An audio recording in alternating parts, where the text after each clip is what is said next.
ကျွန်တော်ကြာညိုလို့အဆောင်ရောက်ခဲ့ကြာညိုပြင်ထွက်သွားတယ်ကျောင်းထဲမှာလည်းကျွန်တော်လိုက်ရှာနှံ့တယ်ကြာညိုကျောင်းထဲနာမဖြစ်ဖြစ် ဒီမှာဘယ်သူလဲငါတွေ့ကြတယ်မရှိလို့ စိတ်ညစ်စရာဆိုတယောက်ကိုရင်ဖွင့်လိုက်ပို့သွားတော့ဒီလိုခဏရှောင်နေလိုက်ရောဘယ်သူနဲ့မှမတွေ့လိုက်ဘူးတော့မင်းဆိုတာတခြားတစ်ခုကိုကူးဆက်လောင်ကျွမ်းသွားလို့မူလမီးတော့ကအရှင်ရက်သွားတာမှမဟုတ်ပဲရှင်အပူမရှာကြစမ်းမှလည်းကိုမင်းလို့ရေ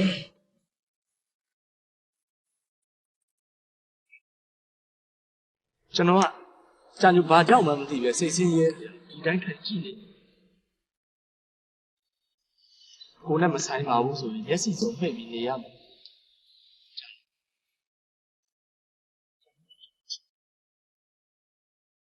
ကိုချစ်နေတဲ့ main ကလေးတယောက်ဘာကြောင့်မှမသိပဲစိတ်ဆင်းရဲနေတာဘယ်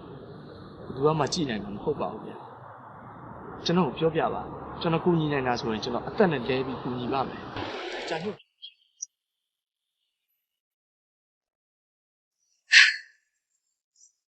ရှင်ကျမကိုချစ်တယ်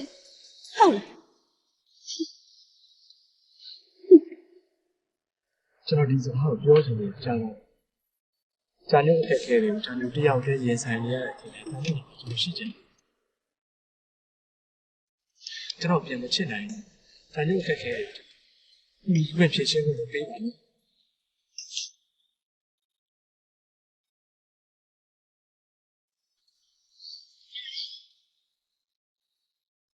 ကျမအခြေအနေရ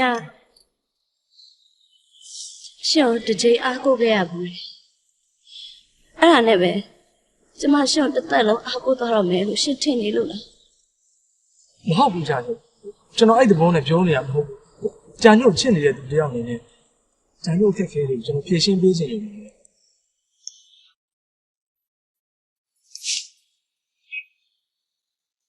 ဆက်နိုင်တော့ပါဘယ်လိုနည်းနဲ့မှမဖြစ်နိုင်တော့ပါကျွန်တော်နောက်ကျသွားပြီလားနော်ရှင်ကကျမတကယ်ချင်းတယောက်ထပ်ပို့ပြီးတော့နေရာပေးလို့မရလို့ပါနောက်ထပ်လည်းကျမဘဝမှာဘယ်သူမှနေရာပေးဖို့မရှိတော့ဘူးစောင့်နေကြာညိုလည်းပတ်သက်နေချိန်ဘယ်တော့ပဲပေးရပြီကျွန်တော်စောင့်နေကျမဘယ်သူမှမျှော်လင့်ချက်မပေးချင်ဘူးကိုမင်းတွေကျမဘဝမှာလည်းဘာမျှော်လင့်ချက်မှမရှိတော့ဘူးကျမတခါတည်းပြောလိုက်မယ်ကိုမင်းတွေဘယ်တော့မှမဖြစ်နိုင်တော့ပါဘူးကြာညိုဒီနေ့ကြာညိုစီကကျွန်တော်ကြားသမျှစကားတွေအကုန်အထူးဆန်းနေမျောလင်းချက်တွေအများကြီးနဲ့နေရနေကြောင်းလာတက်မျောလင်းချက်တွေမရှိတော့ဘူးကြာညိုဘာဖြစ်နေကျွန်တော်ပြောပါမယ်ကျွန်တော်စိတ်ပူလို့ပါအော်စရာကောင်းတဲ့အဖြစ်အပျက်တစ်ခုနဲ့ကြုံခဲ့တဲ့လူတစ်ယောက်စီကအော်စရာစကားတွေကိုကြားရမစမ်းပါဘူးကိုမင်းတို့ရဲ့ကမလေးကျမနောက်ထပ်ဘာမှမမေးပါနဲ့တော့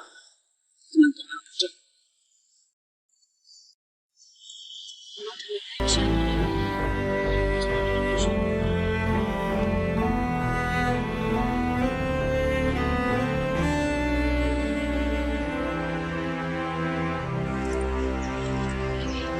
ဆရာကပါပေးနိုင်တယ်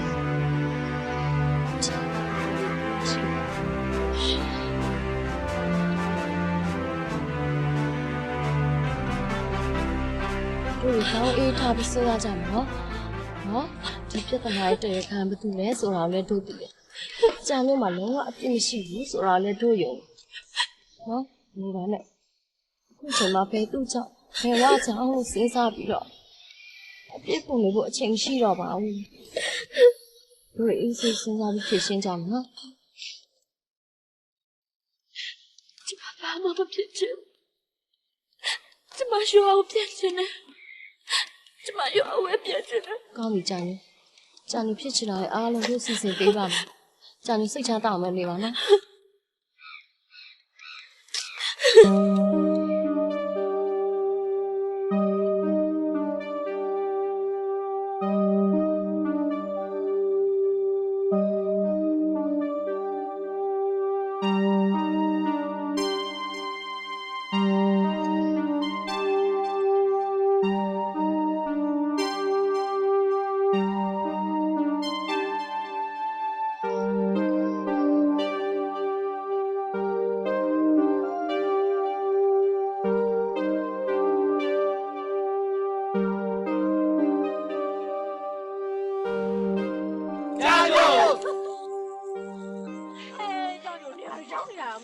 ပဲအချမ်းတင်လိုက်တာ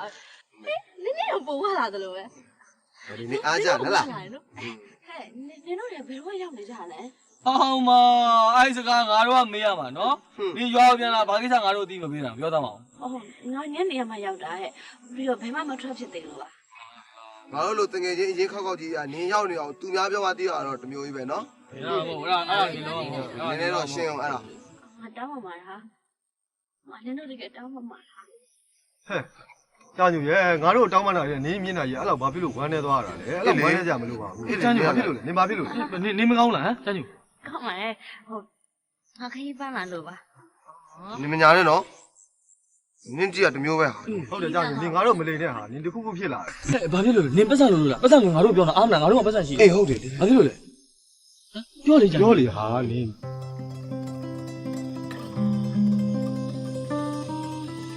တို့တကယ်ရလို့ပါ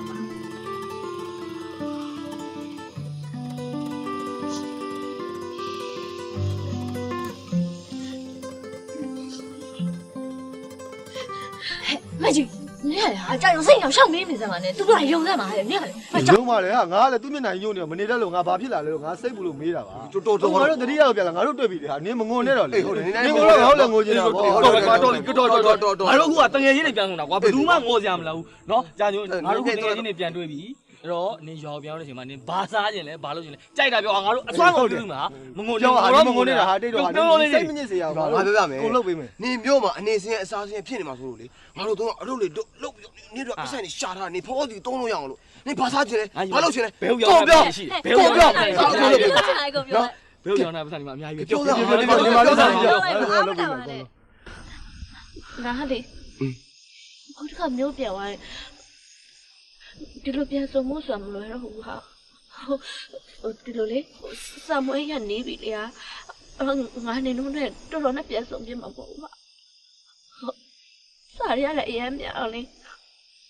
ငါနေလို့စာရေးချင်လည်းရမှာမဟုတ် ဟာရ ကြာညူအဲ့ဒီနင်ခေါင်းနဲ့ထုတ်လိုက်တော့နင်စာရေးကြည့်နင်ခေါင်းနဲ့ထုတ်လိုက်နင်စာရေးကြည့်တယ်ဘာမှစာရောက်စိတ်ညစ်မနေနဲ့နော် ငါလေဒီရေခိုင်းပေးမှလေငါဟိုးရင်တော့ငါလိုလေကစားချင်လိုက်တာဟာကစားရအောင်နော် ကစားမလို့နင်ကလည်းအဲ့ဒါပြောနင်ကလည်း အာဘယ်တော့ရှက်စရာကြီးကွာငါတို့ကဒီအသက်ရွယ်ဖြစ်နေပြီးခလေးလေးတို့ကစားလို့ကောင်းပါမလားလို့ငါပြောတာ ကောင်းမကောင်းဘောမှာတာကျကစားချင်တယ်ကားပြရမယ်။ဘာမှမလုပ်ဘူး။ဒီကောင်ဒီကောင်အေးမောပါ ဟိုအဲ့လေငါပြောအဲ့လေငါပြောအဲ့လေငါကြာကျိုးစတာရောငါပါပါပါငါလည်းငါပြော ။အဲ့ဒါကဒါမယ်ဒါဒီတိုင်းအောင်ဒါတော်လေးကြီးစားလေ ရာရာဝေဝေကြီး ။ဟာငါလည်းပူရ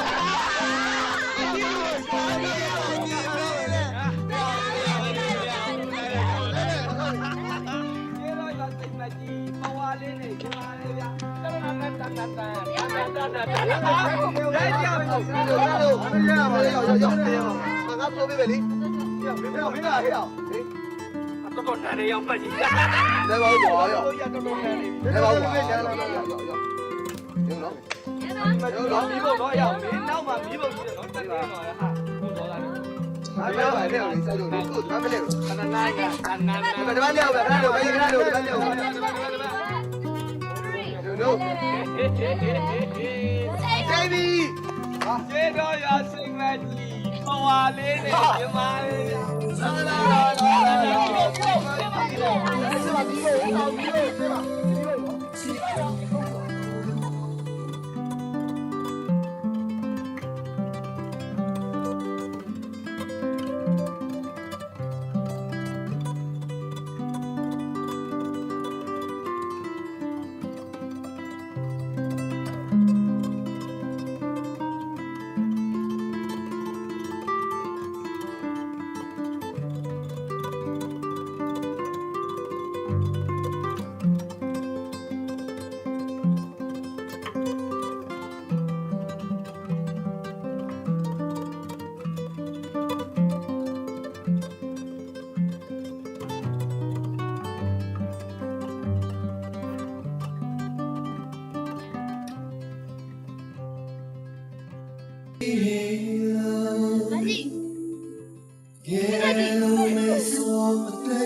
မလေးကြာညူမ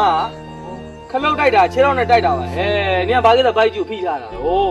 တဲ့တော့နေပါသေးလို့လေဒါမင်းကလေးကိစ္စနေဝင်မပြောနဲ့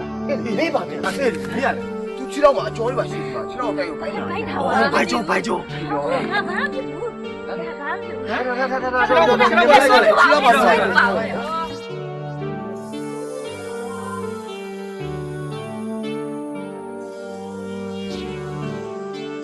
ဘာဖြစ်နေရလဲငါ့ကိုပြောရမှာ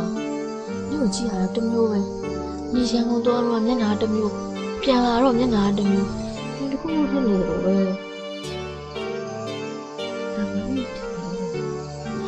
ကျောင်းကလည်းငါစိတ်ကောက်တော့ဆိုလို့ရှိရင်လည်းနင်းကပန်းလေးတစ်ပင်ပေးပြီးတော့ချော့ညစိတ်ကတော့ငါဘယ်လိုချော့မလဲဟဲ့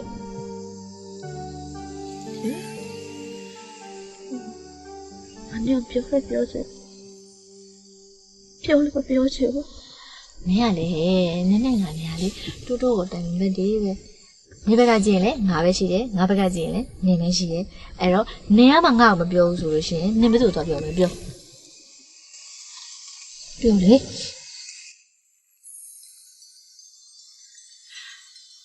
ကောင်းတယ်။နေကအပြစ်မမြင်နဲ့နော်။ငါတို့ကြိုးပြီးတောင်းပန်ကြတယ်။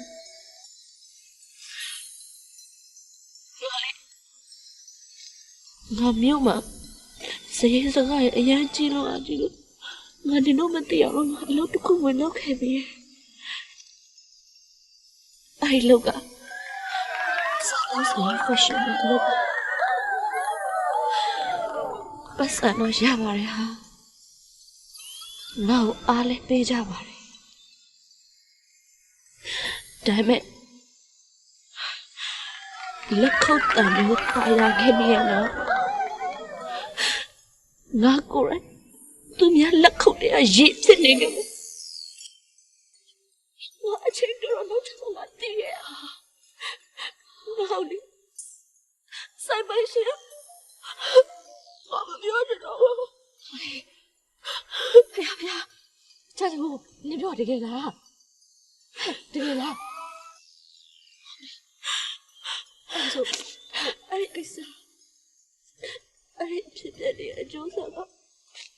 အဲ့တတိယကိုဘာလို့လဲငါဘာရတော့ပါဗျာ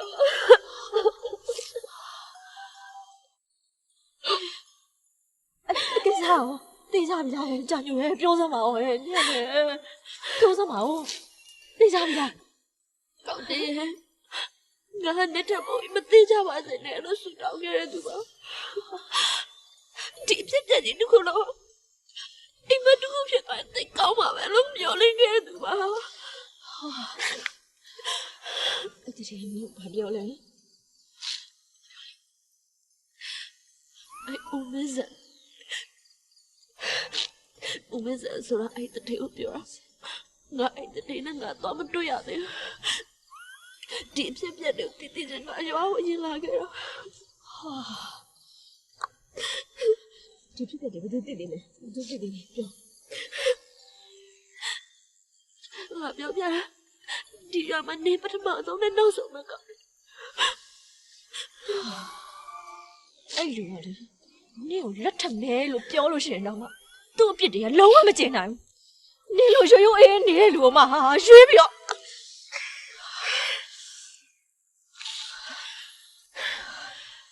ထောင်ချောက်ကသားကောင်ရှိရနေအောင်ရောက်လာတော့မဟုတ်ပါဘူးသားကောင်ကထောင်ချောက်ရှိရနေသွားခဲ့တာပါငါသူ့ကိုမအပြစ်မပြငါကောင်ကပဲငါအပြစ်မြင်တယ်ငါကောင်ကငါအပြစ်ပေးချင်တာ你把楼啊变修，哎，你把变修也算嘞，哎变个，你把修大嘞变没变呀没？你讲你楼啊变变什么楼哈？变ပေးကြမလို့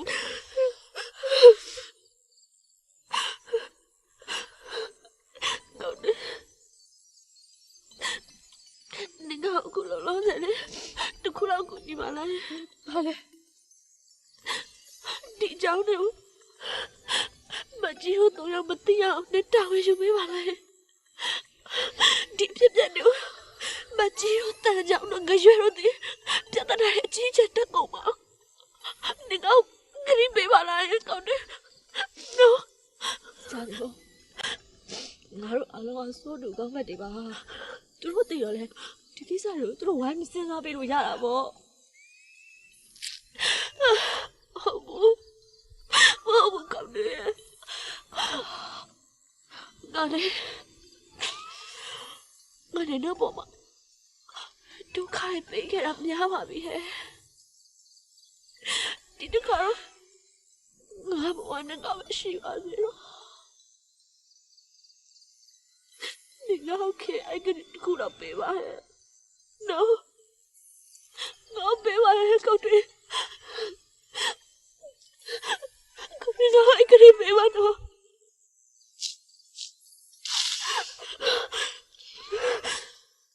ငါတို့ကလေးလေးပါလေဒါမှလည်းပြောနေရမယ်နော်ငါတို့လေကောင်းဆုံးအဖြစ်တခုရတယ်ငါတို့စဉ်းစားကြမယ်ဟာဒါပေမဲ့ပြောအောင်နေတော့ဟုတ်တယ်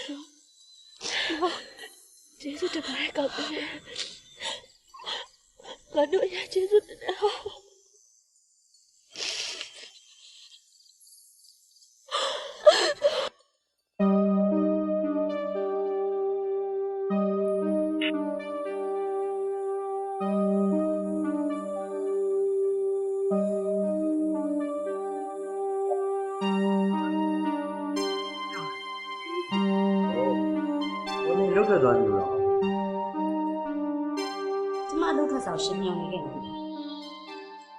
အဲ့လိုလည်းမဟုတ်ပါဘူးမင်းကပျောက်နေတော့ကိုကမင်းစားလူတယောက်တော့ရှာခိုင်းတာပြီငါရှာလို့မရသေးတာကြာကြကံကောင်းတာမင်းကိုမင်းမသိပဲတိုးဝင်ခဲ့တာကံကောင်းတယ်စိတ်ကိုအစိတ်မှမသိပဲမော့တောက်ခဲ့မိတာကံကောင်းတာလားဒါတွေကကံကောင်းတယ်ဆိုရင်ကျမအတွက်တော့မဖြစ်နဲ့ရှင့်အတွက်ကံကောင်းတယ်ဖြစ်မင်းဘာတွေလာပြောနေတာကိုဘာမှနားမဒီစာဖတ်ကြည့်ကျမပြောရနာမရှိဒီစာဖတ်သဘောပေါက်ရော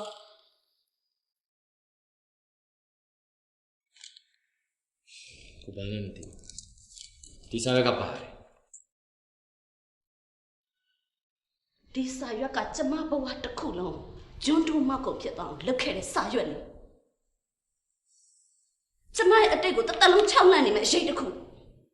အိမ်တော်မရှိပဲနဲ့ကိုဝင်ရခဲ့တယ်ဆိုတာယူတသက်လုံးအရှိတ်ရစေမယ်အထောက်ထားတစ်ခု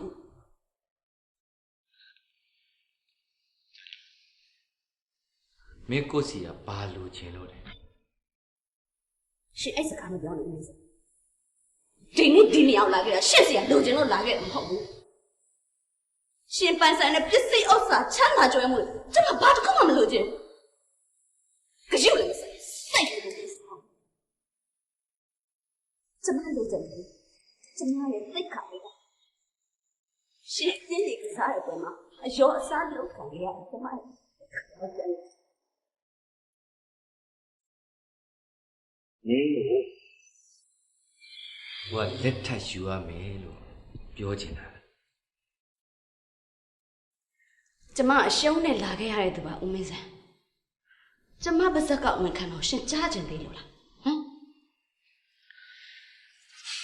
တခြားနီးလန်းနေမရှိတော့ဘူး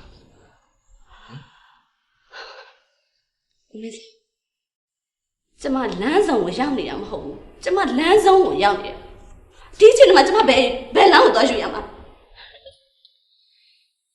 တခြားနီးလန်းတစ်ခုကိုကွာအခုမှရှင်းပြလိုက်တာလို့ပေါ့အဲ့ဒီလမ်းကျမတိတ်ခါပြန်ရနေနေလည်းမဟုတ်ဘူးဦးမင်း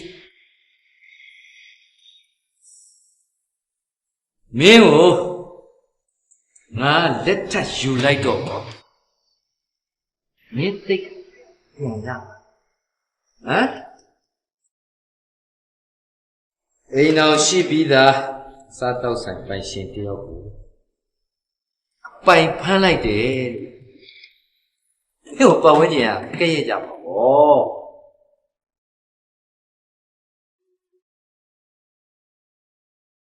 这是点弄的什么？哎，我心里的啥都在关系。好了， ဟုတ်တယ်လေဟိုမျိုးသမီးကနိုင်ငံသားမှာရှိတယ်ဆို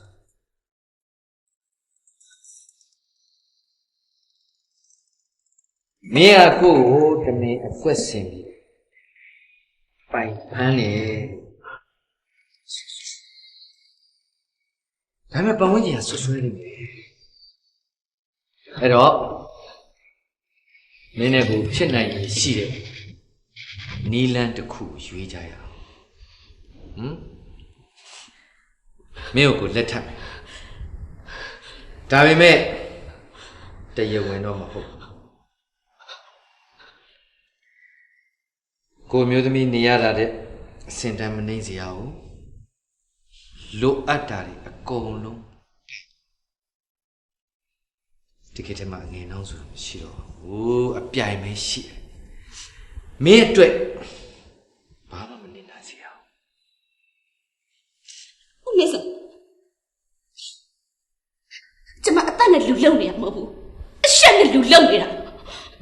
现在没有那意思了。ဒါတော့စဉ်းစားပေါ့ဂျာနေစဉ်းစားလေတခြားတယောက်ယောက်ကိုတစားခံလုပ်ပြီးလင်းကောင်းဖော်ခိုင်းတာတဲ့ဆိုင်ကိုထားတဲ့နေရာကငြိမ်းချမ်းလုံခြုံမှုရှိတယ်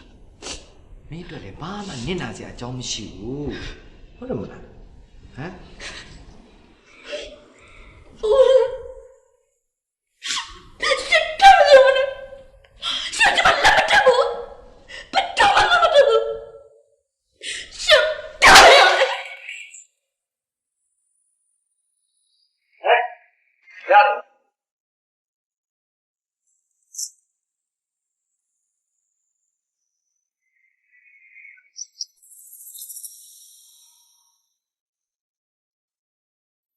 ကောင်းလေးကောင်းလေး ဟမ်ဟိုဘယ်မှာစီနေတာလဲပြောပြမရတာ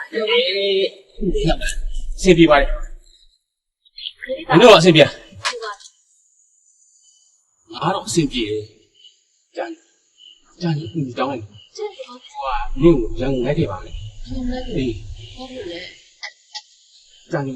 စိတ်ရုပ်တင်ထားတယ် စိတ်ဟုတ်တယ်နာဘာလို့လဲပြောမအောင်စိတ်ကူလိုက်တာ အချိန်ကောင်းဟိုဆရာဝန်တွေပြောတန်ကြားရတာတော့လေအချိန်မျိုးလက်လွတ်လိုက်ရနိုင်တယ်တဲ့နေလိုက်ခဲ့ဟာဟိုရောက်တော့နေအကြောင်းတော့သိရမှာပေါ့နော် ခဏလေးနေဟိုကောင်နေပြေးပြီးသွား ဟာဟိုကောင်လေးတော့မပြောနဲ့ကြာညောမှားလိုက်တယ်ဟိုကောင်လေးတော့မပြောပါနဲ့တဲ့သူတို့လည်းခေါ်မလာခဲ့ပါနဲ့ဟိုနေသူ့ဆန္ဒကိုလိုက်လျောလိုက်ပါနော်နော်ကောက်တယ်နော် ဘာလဲကွာဘာဖြစ်ကြာညိုမျက်နှာမကောင်းမနဲ့ရွာပြန်လာတယ်ပြီးတော့ငါတို့နှုတ်မဆက်ပဲနဲ့ခုတကကောက်တေးကငါတို့မပြောမဆိုပဲနဲ့ခီးထွက်သွားတယ်ငါတော့နားအောင်မလဲ အေးမနေ့တော့ရွာထွက်သွားတဲ့ကိုမင်းလန်ကိုရွာထဲမှာတွေ့ရလူတွေကတွေ့တယ်တဲ့ခဏနေရောကောက်တွေးတဲ့ထွက်လာပြီးတော့ကားကြီးကိုသွားကြတယ်တဲ့ အဲ့ဒါဆိုသူတို့เนี่ยခိုးပြေးလာတာမသိဘူး ဟောတန်ကြောင်မင်းကလေသူတို့ကမောင်နှမဝင်းခွဲတွေကွာမိုးချုပ်ပြက်ကုန်မယ်မင်း ငါထင်တာတော့ကွာကောက်တေးနဲ့ကြာကြမှာငါတို့ဖွင့်မပြောချင်တဲ့အကြောင်းအရာရှိတယ်အဲ့ဒီအကြောင်းတွေငါတို့သိသွားတယ်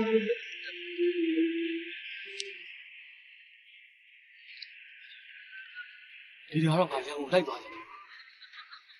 ဟုတ်တယ်ကြာညိုနေပိုင်းမကောင်းဖြစ်နေတာစိတ်ဘိုးလိုက်တော့အောင် နေပါဦးကွာမင်းတို့သိစိတ်မလို့ပါငါကတော့တစ်ပတ်လောက်စောင့်ကြည့်စီဒီတစ်ပတ်အတွင်းမှာငါတို့အလုပ်တွေကျန်တယ်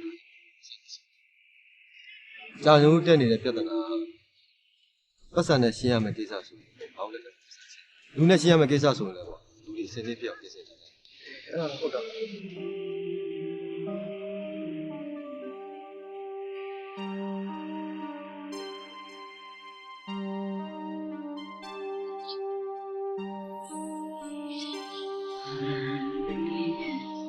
ပြောလေဘုရားပြောချင်တယ်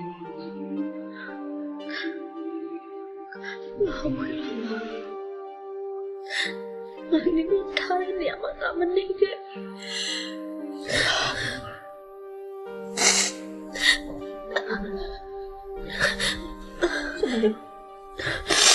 不要那个，阿拉没过来了，你干了吗？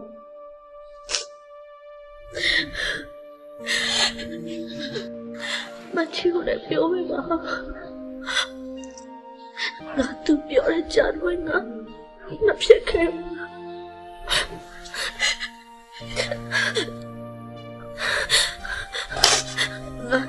兄弟努力着，用他两个就上面妹妹，俺姑妈年纪也不生个。要我等个你，我没有哪里吧呀？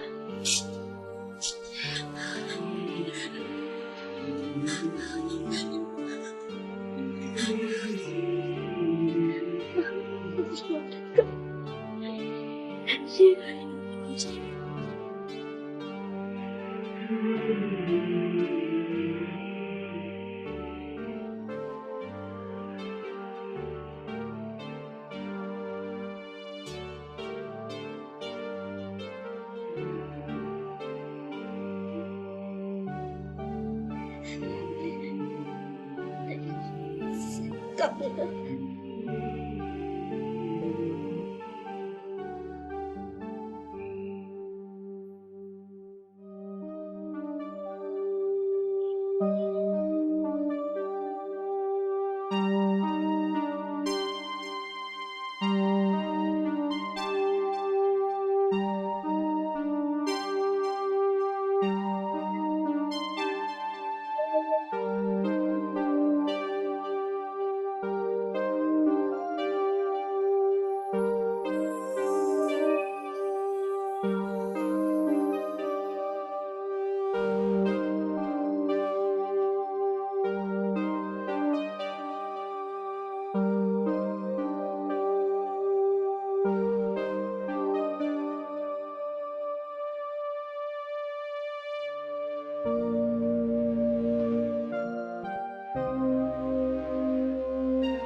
高爹点了，พี่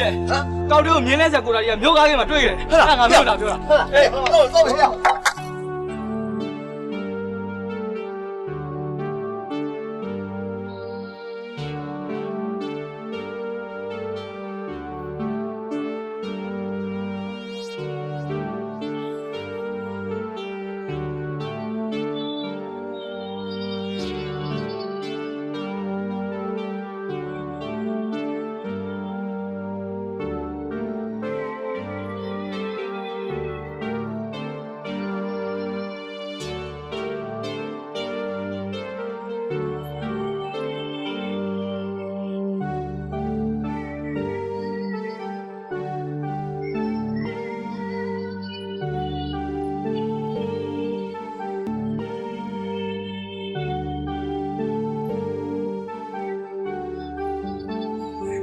好嘞！啊，加油！你过来！加油！你过来！哎，好嘞，没事，好，你来，你来。加油！俺那丢了巴拉。啊，妈妈嘞，那我讲给了，干给了，要嘛了，要多久？要多久？啊，一天嘛。啊，几天嘛？加油！俺那伙人。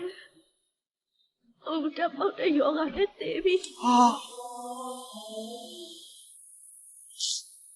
我刚刚我的酒量，好，这有点便宜了。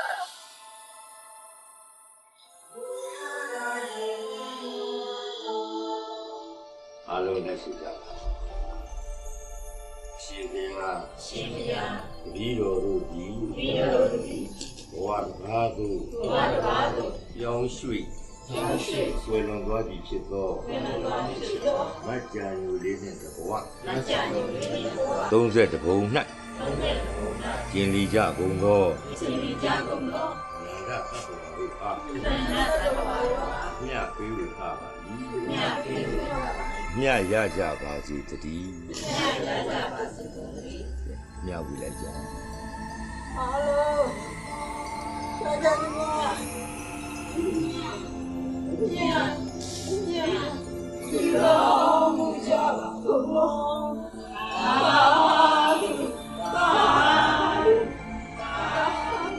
သူတို့တွေက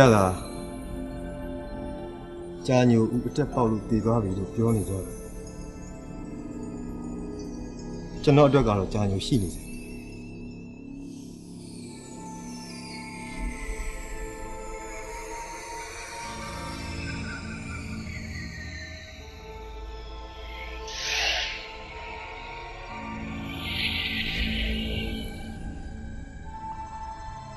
ဘာဖြစ်လို့လဲဆိုတော့ကျွန်တော်အိမ်မက်ထဲကို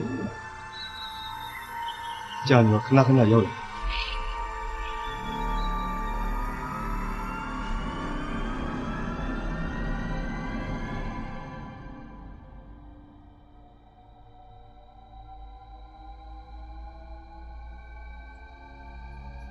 အိမ်မက်ထဲကိုရောက်လာတဲ့အခါတိုင်းမှာလေကြာညိုရင်ဝင်ထဲမှာကလေးလေးတယောက်အမြဲတမ်းပါလာခဲ့ပါတယ်ကြာညိုနဲ့ကျွန်တော်ကြားမှာရှိနေတဲ့အဲ့ဒီထူးဆန်းတဲ့ဆက်သွယ်မှုတစ်ခုကြောင့်ကြာညိုဟာခုအတက်ပေါက်ပြီးတည်တာဘယ်နည်းနဲ့မှမဖြစ်နိုင်ဘူးဆိုတာကျွန်တော်ခိုင်ခိုင်မာမာယုံကြည်ခဲ့ပါတယ်။ညာကြာညိုအိမ်မက် ငါစိတ်ထဲမှာကြာညိုဦးတက်ပေါက်ပြီးဆုံးသွားတယ်ဆိုတာမယုံဘူး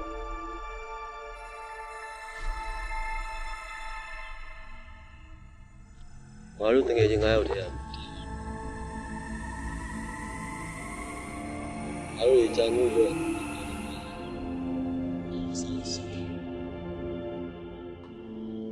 တကယ်ချင်းထဲမှာအထက်မြတ်ဆုံးတော်ဆုံးဖြစ်လာတယ်မမီပတ်မှုခဲ့ကြတယ်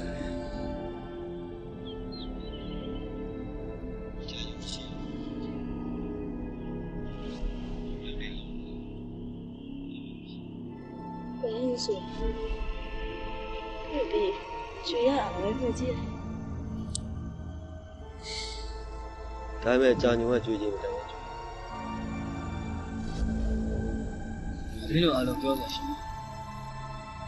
ဘာလဲတိုက်တာပြောမှစေးတော့မကောင်းဘူးကွာငါတို့ပွဲတယ်မှာရှိတော့ဒီငါလည်းထပ်ပြီးထွက်သွားမင်းကဘယ်သွားမှလဲအစီပြောသလိုငါတို့ကြာညို့အတွက်အလုပ်တွေလုပ်ခဲ့ကြတယ်ကြိုးစားခဲ့ကြတယ်ခုကြာညို့မရှိတော့ဘူးငါဘာမှမလုပ်ချင်လို့ကွာဒီနေ့ရောက်ငါထွက်သွားခြင်းဟုတ်တယ်တန်ကြောင်းငါလည်းမင်းပြောသလိုစဉ်းစားဘူးဒီရွာလေးမှနေနေငါကြာညို့ဘလို့မမေးလို့ရတယ်ရွာတိကကန်ယူရောငါဘလို့မဖြေလို့မရဘူးပေါ့ငါလည်းတနေရာကိုထွက်သွားတာနေသွားမှမကြည့်ဒီရွာလေးနဲ့ဝေးတဲ့နေရာတနေရာမင်းတို့ညောင်ဆိုလို့မရှိတော့ဘူးဆိုတော့ငါလည်းဒီရွာလေးမှာမနေခဲ့ချင်တော့ဘူးရှမ်းပြည်မှာငါမိတ်ဆွေတယောက်ကငါ့ကိုအလုပ်လာလုပ်ဖို့ပြောတာကြားလာပြီငါအဲ့ဒါသွားလေ့လာလိုက်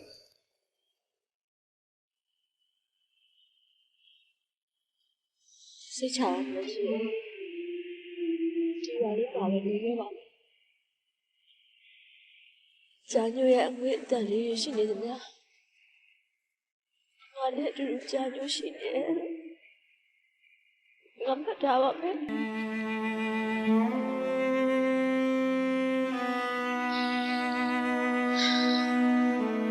လောက်လောက်ကြာငါတို့အားလုံးပြန်ဆောင်ကြတာ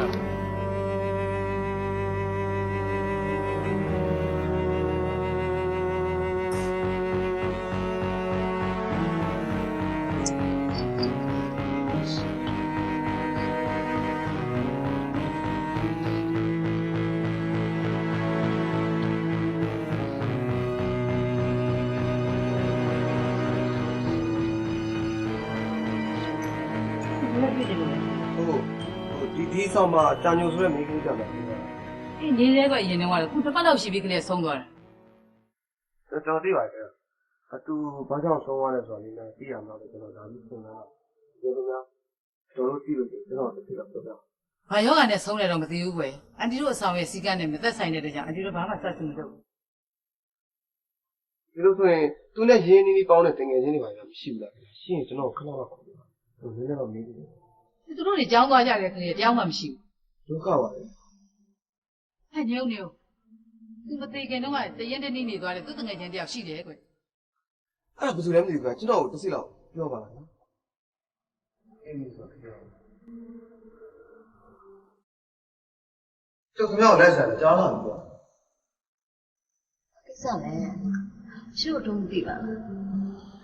တို့ရဲ့မိတ်ဆွေတွေထားခဲ့ပြီးလာရတာဆိုတော့ယူပြောမဲ့ကိစ္စတို့ရဲ့မိတ်ဆွေတွေပို့ပြီးတန်လို့ရှိနေပို့ပြီးအကျိုးရှိမဲ့ကိစ္စဖြစ်မှာဖြစ်မှာပြောပါ ကိစ္စကြာညိုကိစ္စတို့လည်းငရွက်တလောကလုံးအရွက်တိုက်ကိုရွာထွက်လာ ဂျန်ညိုပြောခဲ့ပြီးတော့ဂျန်ညိုတငယ်ချင်းဆို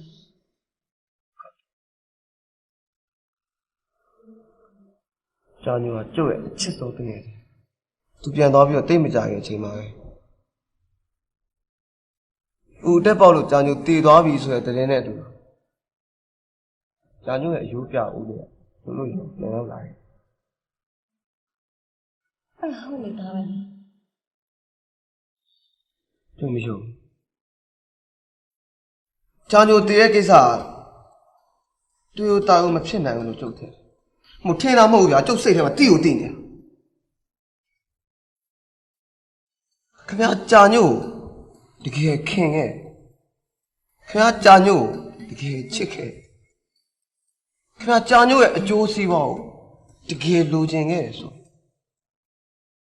ကြာညိုဘာဖြစ်ခဲ့လဲကျုပ်ကိုပြောပါဗျာကျုပ်လေအဲ့ဒါကိုသိအောင်ဟိုးဝေးရရင်လာခဲ့ရကျွန်တော်တောင်းပါမှာကျွန်တော်ပြောပါနော်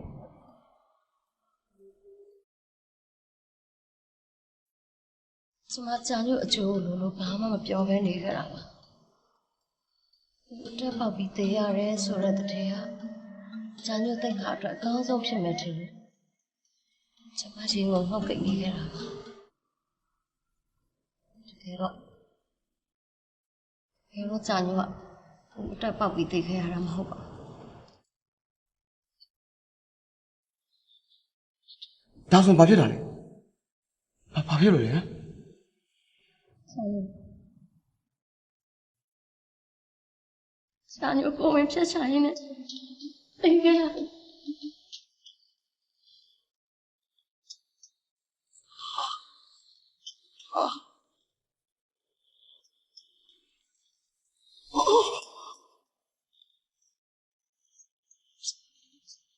ကျမတေချာပြောပြပါမယ်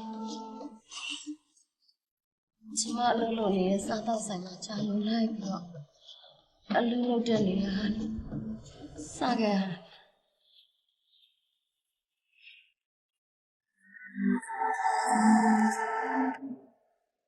ခင်ဗျားတို့ကျုပ်ကိုမှတ်မိကျုပ်တန်းကြောင်းပါကျန်းကျုပ်တကယ်ကြီးတန်းကြောင်းပါ ဒီခုနေဒီကျမတို့ဘာဖြစ်နေလဲ သူကျန်းကျုပ်နဲ့ပတ်သက်ပြီးသိချင်တာလို့ရှိ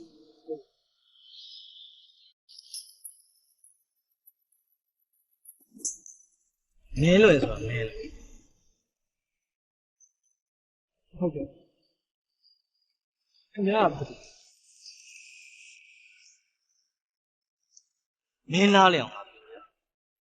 မင်းတွဲရုံပဲတွဲပြီးထားပစ်ခဲ့ကြာညို့တကယ်ကြီးတန်ချောင်းဆိုတာငါပဲငါအားလုံးစုံစမ်းပြီကြာညိုက तू မသေးခင်ရက်တွေမှာယောက်ျားလေးတစ်ယောက်နဲ့တွဲသွားတွဲလာလှုပ်ခဲ့တယ်ဟုတ်လားမင်းနဲ့ကြာညိုတည်တဲ့ကိစ္စမှာမင်းတနည်းမဟုတ်တနည်းပတ်သက်နေရမယ်ပြောသားကြာညိုဘာလို့တည်ရလဲဆိုတော့မင်းစီကယောက်ျားပီသားတဲ့ဝန်ခံတာကိုပဲငါတို့မင်းကလေးတစ်ယောက်ကိုတွဲရုံပဲတွဲပြီးစွန့်ပစ်ထားခဲ့တဲ့ကောင်စေးရှင်းကိုငါတာကြောက်အလောက်ကောင်မျိုးမဟုတ်ဘူးဗျကြာညိုနဲ့ကျုပ်နဲ့တကယ်ချင်းပြတွဲခဲ့တယ်ကြာညိုကျုပ်ချစ်ရေးဆိုခဲ့ဒါပေမဲ့ကြာညိုကျုပ်ကိုပြန်မချစ်ခဲ့ဘူး ကြာညိုကကျုပ်ကိုထားခဲ့တာလားကျုပ်ကကြာညိုကိုထားခဲ့တာလားဆိုတာကျုပ်ကလည်းဘယ်သူမှမသိပါဘူးဗျာ အဲ့ဒါဆိုကြာညိုဘာလို့တည်လဲဘသူ့ကြောင့်တည်လဲငါ့ကိုပြောတာ ကျုပ်ကိုယ်တိုင်လည်းအဲ့ဒီတကယ်သိကြတယ်သူတရှိထင်ရှားရှိခဲ့တော့ဖြေမသွားတဲ့မိကုန်းသူတည်သွားပြီးမှကျုပ်သိလိုက်ရတာကြာညိုကကိုဝင်ဖြတ်ချရင်းနဲ့ဆုံးသွားတာ ကြာညိုကအဲ့လောက်မိုက်တဲ့ဘယ်ကလေးမဟုတ်ကွာမင်းစကားကိုတင်ပြောတာမင်းကငါမတတ်ခဲ့မင်းစကားကိုတင်ပြောစမ်း ကျုပ်ပြောတာကိုယုံပါဗျာကျုပ်အမှန်တွေကိုပြောနေတာပါ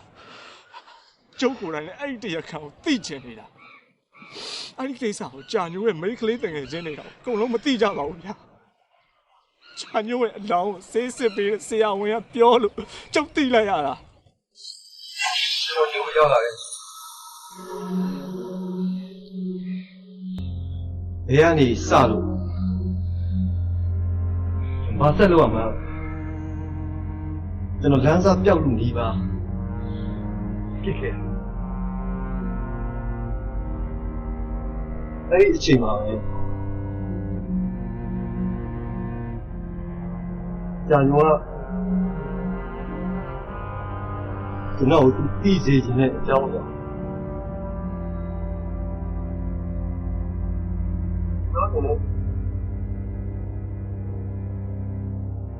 သူပြောခြင်းနဲ့အကြောင်းလေးအဲ့ဒါစီမရောက်ရောက်ကျွန်တော်စူးစမ်းတဲ့နေရာတခု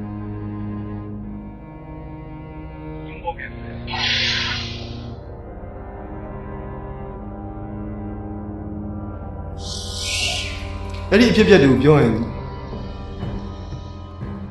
ဘယ်သူမှယုံကြမှာမဟုတ်ပါဘူးဒါပေမဲ့ကျွန်တော်ဒီနေရာတွေရောက်အောင်ဘယ်သူကပို့ပေးခဲ့တာလဲမေးလာခဲ့တယ်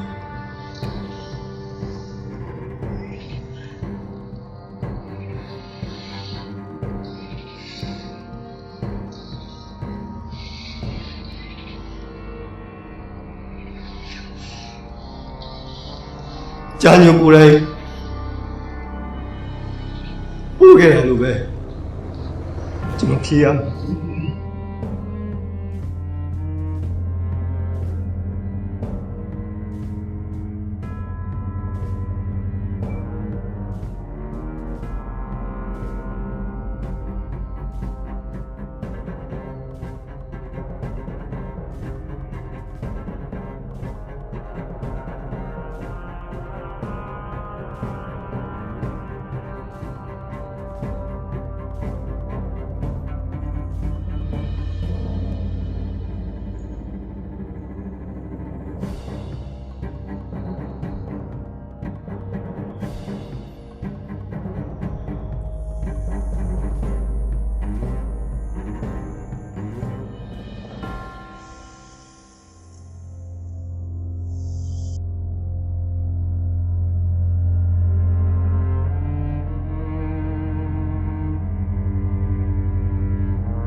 တွေတော်တော်များများကျွန်တော်တို့ကားကိုဝမ်းပြီးတော့ကြည့်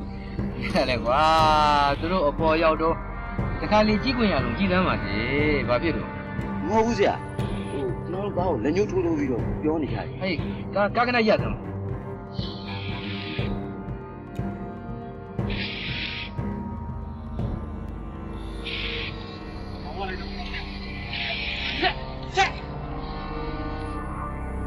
ပြတ်ဘူးဆရာမပြတ်လို့ရမလားကွာမပြတ်ရကားကအရှောင်ပြောင်းပါကွာ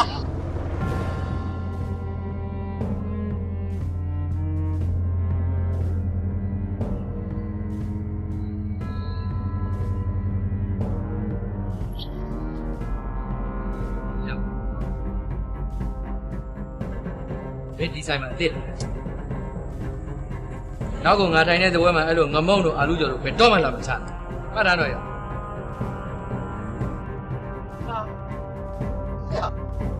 ယောက်ျားမို့လားဟမ်ဒီလောက်ကလေးပြောရအောင်မျက်ရည်တွေခါကြီးကြားတယ်တော့ကွာရောက်တော့တာတိတ်တော့တိတ်တော့ဘယ်လိုစိတ်တော့တပွဲဘယ်လာတော့ဒီလိုကောလည်းမသိဘူးဒါလေးပြောတော့မျက်ရည်တွေကြားအဲ့ဒီမှာစားချင်သေးတယ်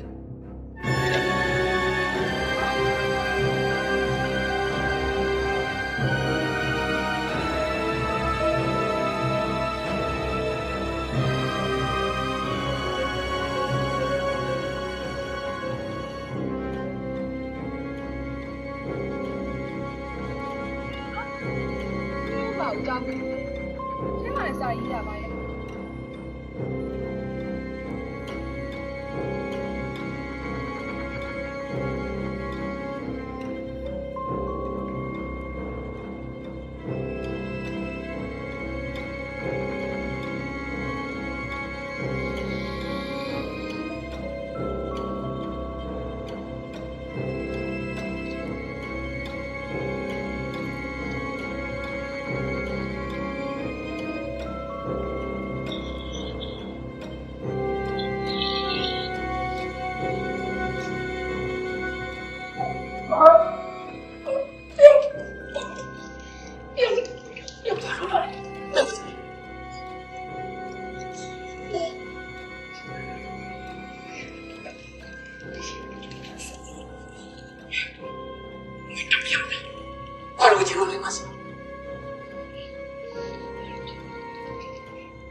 ငါနဲ့မဆိုင်ဘူး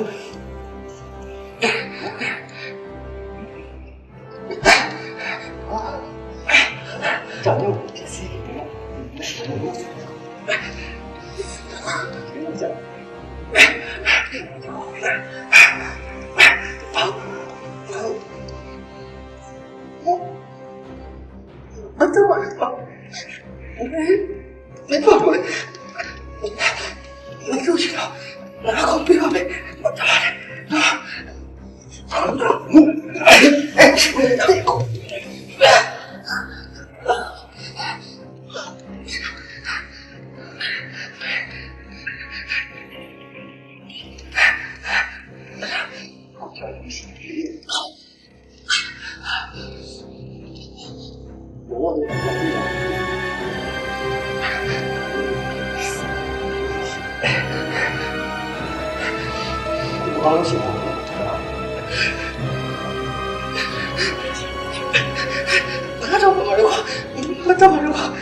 ကျမမင်းတို့ရှိအောင်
ဟုတ်တယ်ကျန်တဲ့2ယောက်ကခန်းထဲမှာရှိသေးတယ်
ဟ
စိတ်တက်ပုံရှိနေတယ်လို့ပြောရဲဆိုတော့ဒီစီမှာဟုတ်ကဲ့အဲဒီစိတ်ချလက်ကြ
Jangan kami selesai.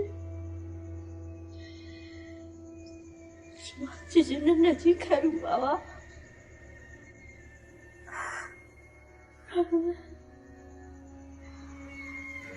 Biar dah.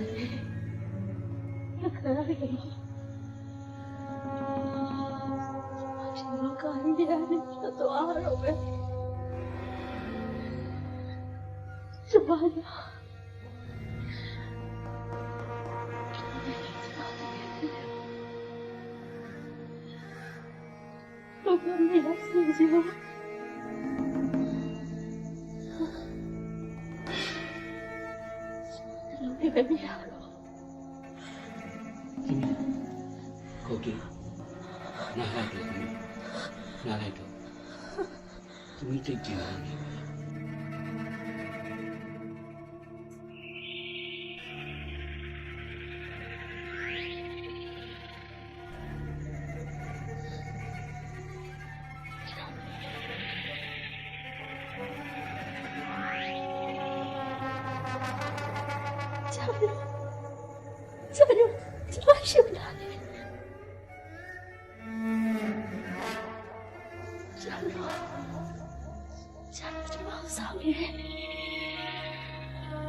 စစ်ချစ်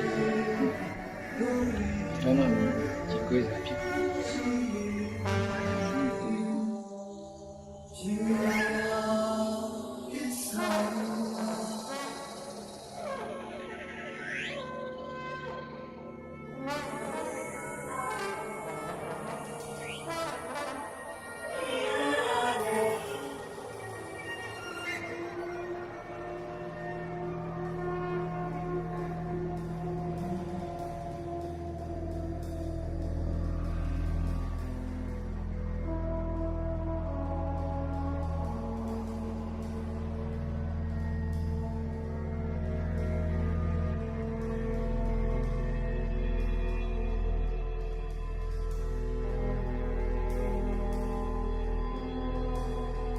ရင်ချက်ချမယ်